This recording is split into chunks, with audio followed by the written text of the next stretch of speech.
When we think of psychological trauma, our minds often jump to dramatic images. We think of loud, broken homes, obvious neglect, or visible acts of cruelty. But there is a much quieter, much more polite form of trauma that happens in the most respectable families. It doesn't look like chaos. In fact, on the outside, it looks completely perfect. It looks like a child who always gets straight A's. A teenager who never talks back. An adult who is always smiling, always helping, and always putting everyone else's needs ahead of their own. In psychology, this is known as the good child trap. And it is one of the most exhausting, invisible prisons a human being can live in. The person trapped inside this identity is a chronic people pleaser. They are the person who says, yes, when their inner voice is screaming, no. They are the coworker who takes on extra projects at midnight without complaining. They are the partner who apologizes even when they did nothing wrong, simply because the thought of someone being upset with them feels like an existential threat.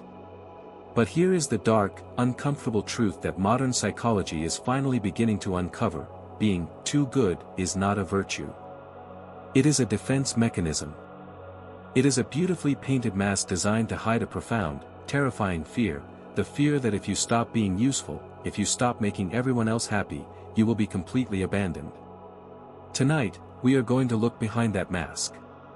We are going to explore the story of Sarah, a woman whose life looked like a masterpiece of kindness, but whose inner world was slowly turning into ash. If you have ever felt a crushing wave of guilt for simply choosing your own peace over someone else's comfort, I want you to listen very closely to this story. Because Sarah's mirror might show you a reflection you've been running from your entire life. Sarah was 34 years old, and if you asked anyone in her life to describe her, they would use the exact same words: she is an angel. She is the sweetest person I know. She never complains. Her parents were incredibly proud of her. She called them every single Sunday without fail, listened to their complaints for an hour, and never brought up her own struggles because she didn't want to worry them. Her boss at the marketing agency adored her. Whenever a difficult client demanded a rewrite at 7 p.m. on a Friday, Sarah was always the one who stayed behind in the quiet, empty office, while her coworkers went home to their families. Her boyfriend, David, often told his friends how lucky he was because Sarah was so low maintenance. She never demanded expensive dates, she never started arguments, and she always agreed with whatever restaurant or movie he chose. To the world, Sarah was a success story of pure kindness. But inside Sarah's mind, a completely different reality was unfolding. Imagine living your life with a constant, background hum of anxiety that never, ever stops. Imagine looking at your phone when a text notification pops up, and feeling your stomach instantly drop into a cold knot, because you know someone is asking for a favor, and you already know you don't have the strength to say no. Sarah's days were a non-stop marathon of emotional management. She was hypervigilant. She could read the micro-expressions on people's faces with terrifying accuracy. If her boss sighed slightly during a meeting, Sarah's brain would instantly fire a red alert: did I do something wrong? Is he angry with me? If David was quiet during dinner, she would replay the entire day in her head, searching for any small mistake she might have made. This is the psychological reality of chronic people-pleasing. It is not an act of generosity. It is an act of survival. Your brain becomes an advanced radar system, constantly scanning your environment to make sure everyone around you is calm, happy, and regulated. Why? Because you have subconsciously learned that other people's negative emotions are dangerous to you. You believe that if someone is upset, it is your job to fix it. And if you can't fix it, you are a failure. Sarah was giving away pieces of her soul to buy a temporary sense of safety. She was pouring from an empty cup, day after day, week after week, hoping that if she gave enough, she would finally feel like she belonged. What happens to a human psyche when it is constantly forced to suppress its own anger, its own boundaries, and its own desires? The answer is simple: it begins to undergo a process called silent burnout. Anger is a natural, healthy human emotion. It is the psychological immune system. When someone steps on your boundaries, your anger is the alarm bell that rings to say, stop. This is not okay. But for a person trapped in the good child syndrome, anger is forbidden. They were taught that anger is ugly, selfish, and dangerous. So, instead of expressing it, they swallow it. Every time Sarah took on work that wasn't hers, she swallowed a drop of resentment. Every time David canceled their plans at the last minute and she replied, "No problem, totally understand," she swallowed another drop.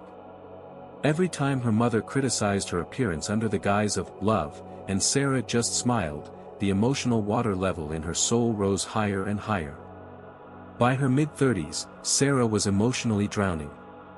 She began to experience mysterious physical symptoms. Chronic headaches that doctors couldn't explain. A heavy, suffocating tightness in her chest that made it hard to breathe in the mornings. Profound, bone-deep exhaustion that no amount of sleep could fix. This is what Dr. Gabor Mate often discusses in his psychological research, the profound connection between the suppression of emotions and the physical breakdown of the body. When the mouth refuses to say no, the body will eventually say no for you. Sarah felt like an imposter in her own life. She was surrounded by people who loved her, but a terrifying thought began to keep her awake at night: they don't love me. They love the version of me that never inconveniences them. They love the mirror I hold up to their own ego. If I were to show up with my real feelings, with my anger, my sadness, my tiredness, would any of them still stay?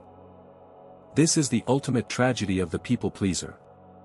You spend your entire life trying to be loved by everyone, but because you only show them a curated, perfect mask, you can never truly feel loved for who you actually are. You are trapped in a prison of your own perfection. The breaking point for Sarah didn't come from a major crisis. It came from an incident so small, so trivial, that it felt almost absurd. It was a Thursday evening, late in November. The rain was beating heavily against the large windows of her office. Sarah had just finished a brutal 12-hour workday. Her head was throbbing, her back ached, and all she wanted was to go home, turn off the lights, and lie in the quiet dark. As she was packing her bag, her phone buzzed on the desk. It was a message from David. "Hey, forgot to tell you, I invited a few guys from the office over to our place tonight to watch the game. Can you stop by the grocery store on your way home and pick up some beers and snacks? Thanks, you're the best. You're the best." Those words, which used to feel like a compliment, suddenly felt like an iron collar tightening around her neck. Sarah stood frozen in the dim office light. She looked at the message. Her body was physically trembling with exhaustion. Every cell in her organism was begging her to write back, "I can't tonight, David. I am completely exhausted. Please handle it yourself." She opened the keyboard. Her thumb hovered over the letters. But then, right on cue, the old, familiar monster woke up in her mind. The monster of guilt. It whispered to her, "If you say no, David will be disappointed. The mood in the house will be ruined. He will think you are selfish. He will think you aren't a supportive partner. Just do it this one last time. Be good."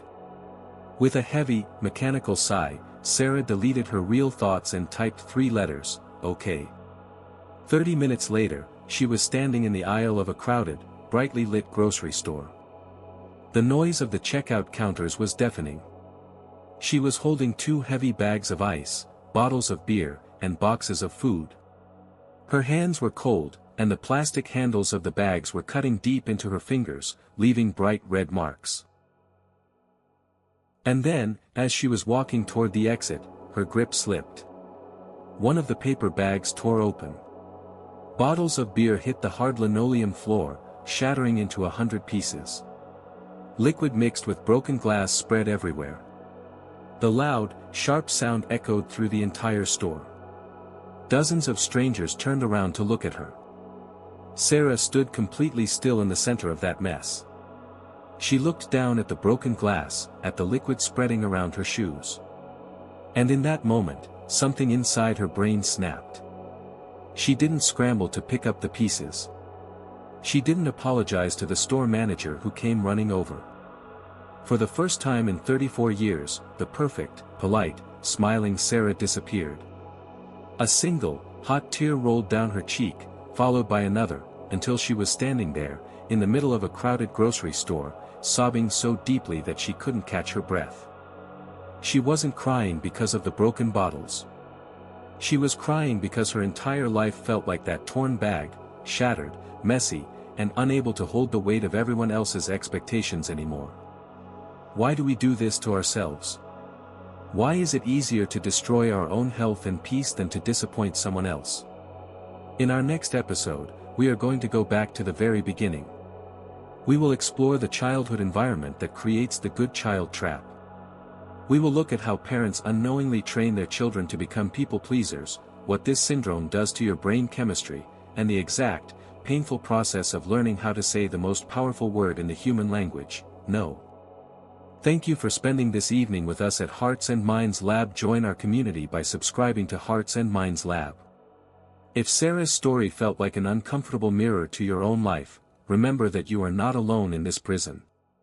Leave your thoughts and your struggles in the comments below, and let's keep looking into the mirror together. Good night.